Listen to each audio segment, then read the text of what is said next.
अ, Bharatiya Janata party क्योंकि उनकी सरकार है तो स्वाभाविक है ये बजट को अच्छा बताएगी, लेकिन उन्हें देखना चाहिए इस राजधानी के आसपास और पूरे देश के किसान धरने पर हैं या कहीं ना कहीं इस धरने से जुड़े हुए किसान हैं। आखिरकार इस बजट ने उन तमाम किसानों के लिए क्या दिया है जो बैठ करके एमएसपी मांग रहे हैं, और वही भारतीय जनता पार्टी जो हमेशा ये कहते रही कि हम आय दोगुनी करेंगे। क्या इस बजट के माध्यम से किसानों की आय दोगुनी हो रही है? जहाँ तक इकोनॉमी को आगे बढ़ाने का सवाल था, लगातार हमारी अर्थव्यवस्था नीचे गई है। जब से नोटबंदी हुई अर्थव्यवस्था को धक्का लगा, उससे ज़्यादा धक्का लगा जीएसटी को लागू करने से। बाद में कोविड आ गया। जो अर्थशास्त्री हैं, जो जागरूक लोग हैं, वो यही मानते थे कि ये जो बजट आएगा ये कहीं ना कहीं हमारा डिमांड क्रिएट करेगा, और बाज़ार में जब तक डिमांड क्रिएट नहीं होगी आपकी अर्थव्यवस्था आगे नहीं बढ़ेगी। तो किसान दुखी है। अर्थव्यवस्था के लिए कोई बड़ा फैसला नहीं लिया गया। हमारे नौजवान जो पढ़े लिखे हैं, जो पढ़ाई करना चाहते हैं, आगे बढ़ना चाहते हैं, आखिरकार नौजवानों के लिए काम, रोज़गार और नौकरी के लिए क्या व्यवस्था की है? क्या रोज़गार मिल जाएगा? ये तमाम जो बड़े बड़े वादे किए गए हैं उन्हीं प्रदेशों में किए गए हैं जिन प्रदेशों में चुनाव है।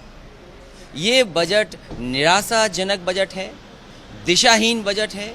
और दिशाहीन मैं इसलिए बोल रहा हूँ कि भारतीय जनता पार्टी एक समय पर कहती नहीं थक रही थी कि उन्हें अर्थव्यवस्था 5 ट्रिलियन डॉलर की बनानी है। क्या इस बजट से हम कहीं भी 5 ट्रिलियन डॉलर इकोनॉमी के आसपास भी पहुंच रहे हों? और फिर जब हम बजट का देखते हैं, उत्तर प्रदेश में सबसे ज़्यादा एक्सप्रेसवे बन रहे हैं। वहाँ के मुख्यमंत्री लगातार ये कोशिश कर रहे हैं कि देश में सबसे ज़्यादा एक्सप्रेसवे बने। तमाम एक्सप्रेसवे जो प्रधानमंत्री जी ने शिलान्यास किए, क्या समय से पूरे हो जाएंगे? क्या उस क्वालिटी से बनेंगे जिस क्वालिटी से आगरा लखनऊ एक्सप्रेसवे बना था? तो एक्सप्रेसवे नहीं बन रहे हैं। बुंदेलखंड एक्सप्रेसवे बनना था, वो नहीं बन रहा है। मैं तो पिछले 15-20 साल से देख रहा हूँ, न जाने कितनी सरकारें आईं, एनएचएआई बड़े बड़े दावा करती है, लेकिन क्या जीटी रोड 4 लेन 6 लेन हो गई है? मैं स्पेसिफिक कहता हूँ, शाहजहाँपुर में एक ब्रिज है रोज़ा के पास, पिछले 15 साल से एनएचएआई बना रही है। क्या वो ब्रिज बन गया? आजमगढ़ में जो एनएचएआई की सड़क है, दावा तो ये करते हैं कि हम हवाई जहाज उतार देंगे, हम हवाई जहाज उतारने वाली सड़क बनाएंगे। लेकिन देखिए आजमगढ़ की सड़क जो एनएचएआई ने बनाई है, अगर उस पर चल लें तो शायद आपके पेट में दर्द हो जाएगा। तो जो लोग सपना दिखाते थे 5 ट्रिलियन डॉलर इकोनॉमी का, उन्होंने किसान को निराश किया है। उद्योग जगत को बहुत बड़ा लाभ नहीं दिखाई दे रहा होगा। नौजवान को नौकरी रोज़गार नहीं है।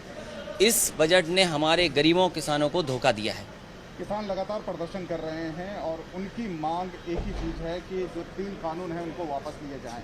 ये बजट से इतर सवाल मैं पूछ रहा हूँ आपसे। समाजवादी पार्टी का पूरा समर्थन है किसानों को, और ये तीनों बिल वापस होने चाहिए, क्योंकि जो इंफ्रास्ट्रक्चर समाजवादी सरकार में बन रहा था, बड़ी बड़ी मंडियाँ, एक्सप्रेसवे के किनारे मंडियाँ, या किसान बाजार, या किसान को क्या सुविधाएं दे सकते हैं उस तरह के रास्ता अपनाया था, लेकिन वो सब का सब रुक गया।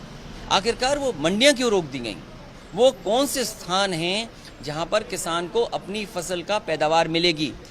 धान में लुट गया, मक्के में लुट गया, अभी तो सरसों आने वाली है। अगर विदेश से तेल आ जाएगा, एडिबल ऑयल बड़ी बड़ी कंपनियां बनाएंगी, ब्रांडेड कंपनियां बनाएंगी, तो हमारे देश का एडिबल ऑयल का क्या होगा? जो देसी हमारा तेल है, जो पिराई के माध्यम से बाजार में पहुंचता था, आखिरकार उसके लिए क्या बाजार है? हमारे जो गरीब हैं, किसान हैं, वो कैसे ब्रांडेड बना पाएंगे? वो कैसे मार्केटिंग कर पाएंगे? एक गरीब किसान थोड़ी मार्केट कर पाएगा। उसके लिए क्या इंफ्रास्ट्रक्चर है? इसलिए बाजार पे छोड़ देना किसान की पैदावार को, और किसान को बाजार में छोड़ देना शायद हमारे किसान को आगे नहीं ले जा सकता। मैं बधाई देता हूं किसानों को, कम से कम वो खड़े हैं और इन तीनों कानूनों को चाहते हैं कि वो वापस हो। बीजेपी ने कहा है, सरकार ने कहा है कि ये बजट देश को आत्मनिर्भर बनाएगा, नौजवानों को आत्मनिर्भर बनाएगा। दुनिया में जहां हमारी आबादी ज़्यादा है, नौजवानों की भी आबादी सबसे ज़्यादा है। मैं ये जानना चाहता हूँ कितने नौजवानों को ये सरकार आत्मनिर्भर बना पा रही है? हमारे कितने गरीब किसानों को आत्मनिर्भर बना रही है? हमारे कितने उद्योग जो छोटे उद्योग हैं जो मीडियम स्केल इंडस्ट्री है उसको कितना आत्मनिर्भर बना रही है। ये लगातार इस बात को कहना कि आत्मनिर्भर हो रहे हैं, आत्मनिर्भर हो रहे हैं, कोई आत्मनिर्भर नहीं हो रहा। जिस तरह का बजट है, जिस तरह की अर्थव्यवस्था को बेच करके पैसा कमाना सरकार को एसेट क्रिएट करने चाहिए। सरकार एसेट कब क्रिएट करेगी? जो सरकारी एसेट है वो भेज देंगे और कंट्रोल किसके पास रहेगा? इसलिए सरकार सपने ना दिखाए, सरकार सच्चाई से गरीबों की, किसानों की मदद करे। कितना नंबर देंगे इस बजट को? क्योंकि पिछले जो बजट आए हैं $5 ट्रिलियन की इकोनॉमी की बात करते थे, इस बजट में तो $5 ट्रिलियन इकोनॉमी की बात नहीं हुई, तो क्या नंबर उम्मीद करेगी सरकार